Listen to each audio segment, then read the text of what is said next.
માનનીય મુખ્યમંત્રી શ્રી ભૂપેન્દ્રભાઈ પટેલ સાહેબની સ્પષ્ટ સૂચના પછી શુક્રવારના દિવસે અરવલ્લીની આખી ટીમે અમે 10 ટીમ, જેમાં વેરિયસ ડેપ્યુટી કલેક્ટર્સ હતા, કલેક્ટર અને ડીડીઓ પોતે હતા, એવી 10 ટીમ બનાવીને અમે દરેક બ્રિજની તપાસ કરી છે. અરવલ્લીમાં નાના મોટા પંચાયત અને સ્ટેટના મળીને લગભગ 80 જેટલા બ્રિજીસ આવેલા છે, જેમની સ્થળ તપાસ ટેકનિકલ ટીમ સાથે થઈ અને એમની ઊંડાઈપૂર્વક અમે એક રિપોર્ટ પણ તૈયાર કરી છે, એમાં કયા ક્રિટિકલ છે.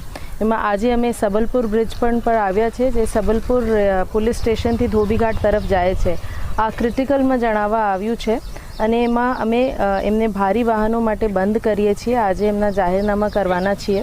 એમાં ઓનલી 2 વ્હીલર જઈ શકે. ચેતવણીનું બોર્ડ ઓલરેડી લગાવી દીધું છે.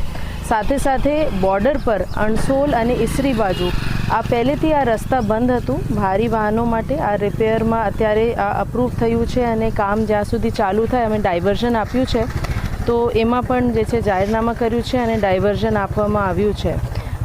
બાકી સતત અમારી ટીમો જે છે એ કોઈ પણ રસ્તા ખરાબ નહીં રહે અને જોખમી નહીં રહે, ખાસ કરીને વરસાદના સિઝનમાં, એના માટે ટીમ કટિબદ્ધ છે.